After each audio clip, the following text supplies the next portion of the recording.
दोस्तों, सनातन धर्म के अनुसार भगवान शिव को अनादि और अनंत माना जाता है।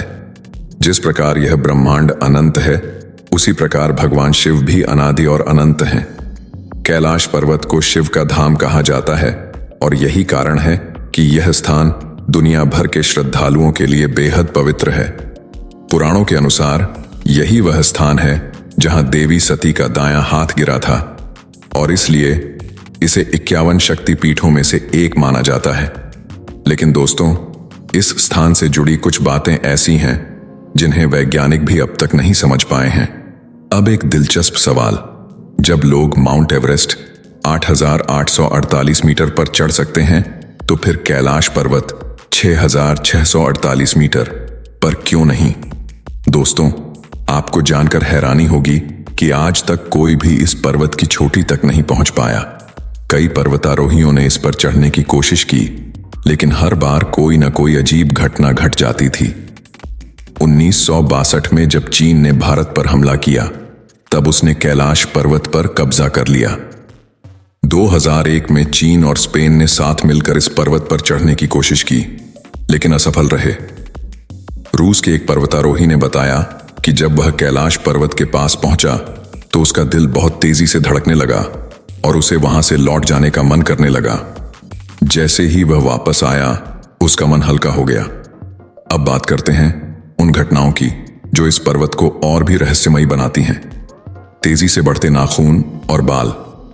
जो भी इस पर्वत के करीब जाता है, वह दावा करता है कि उसके नाखून और बाल असामान्य रूप से तेजी से बढ़ने लगते हैं। वैज्ञानिक इसे प्राकृतिक कारण बता सकते हैं, लेकिन अब तक इसका कोई ठोस प्रमाण नहीं मिला। आकाश में 7 रंगों की रोशनी। नासा के वैज्ञानिकों का कहना है कि कैलाश पर्वत के ऊपर 7 तरह की रोशनी चमकती देखी गई है, जो शायद वहां के चुंबकीय प्रभाव के कारण होती है। ओम और डमरू की आवाजें। मानसरोवर झील के पास जाने वाले तीर्थयात्रियों का दावा है कि उन्होंने वहां से ओम और डमरू जैसी ध्वनियां सुनी हैं।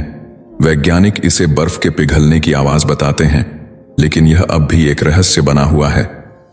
कैलाश पर्वत पर बनी ओम की आकृति। सबसे चौंकाने वाली बात यह है कि हर साल गिरने वाली बर्फ से इस पर्वत पर ओम की आकृति बनती है। यह प्राकृतिक संयोग है या कोई दिव्य शक्ति? रूस के एक वैज्ञानिक जार निकोली रोमनो और उनकी टीम ने तिब्बत के धर्मगुरुओं से मुलाकात की। उन्होंने बताया कि इस पर्वत के चारों ओर एक अलौकिक शक्ति बहती है। एक रूसी डॉक्टर ने दावा किया कि जब वह इस पर्वत के पास पहुंचे तो उन्हें लगा कि पर्वत के भीतर किसी की फुसफुसाहट की आवाजें आ रही हैं। उनकी टीम को ऐसा महसूस हुआ मानो इस पर्वत के अंदर कोई रहता है। अब सवाल उठता है, क्या यह सिर्फ संयोग है या फिर कोई दैवीय शक्ति? कई वैज्ञानिकों ने कैलाश पर्वत पर रिसर्च की, लेकिन कोई ठोस निष्कर्ष नहीं निकाल पाए। एक प्रसिद्ध पर्वतारोही कर्नल आर्डोसी विल्सन ने कहा था कि जब उन्हें लगा कि वे सीधे पर्वत की चोटी पर चढ़ सकते हैं, तभी अचानक एक भयानक बर्फबारी ने उनका रास्ता रोक दिया। क्या यह सिर्फ मौसम की मार थी या कुछ और? दोस्तों, चाहे इसे आस्था माने या विज्ञान की अब तक अनसुलझी पहेली, लेकिन इतना तो तय है कि कैलाश पर्वत केवल एक पहाड़ नहीं, बल्कि रहस्यों से भरा एक दिव्य स्थान है। आज भी दुनिया भर के वैज्ञानिक इसे समझने की कोशिश कर रहे हैं, लेकिन महादेव के इस धाम को भेद पाना किसी के लिए संभव नहीं हुआ। तो दोस्तों, क्या आप मानते हैं कि यह कोई अलौकिक शक्ति का प्रभाव है या फिर यह सिर्फ प्रकृति का एक अद्भुत चमत्कार? अपनी राय हमें कमेंट में जरूर बताएं। अगर आपको यह वीडियो पसंद आया हो तो इसे लाइक करें, शेयर करें और चैनल को सब्सक्राइब करना न भूलें। हर हर महादेव। मिलते हैं अगले वीडियो में। तब तक के लिए खुश रहें, स्वस्थ रहें और जुड़े रहें हमारे साथ। जय महादेव।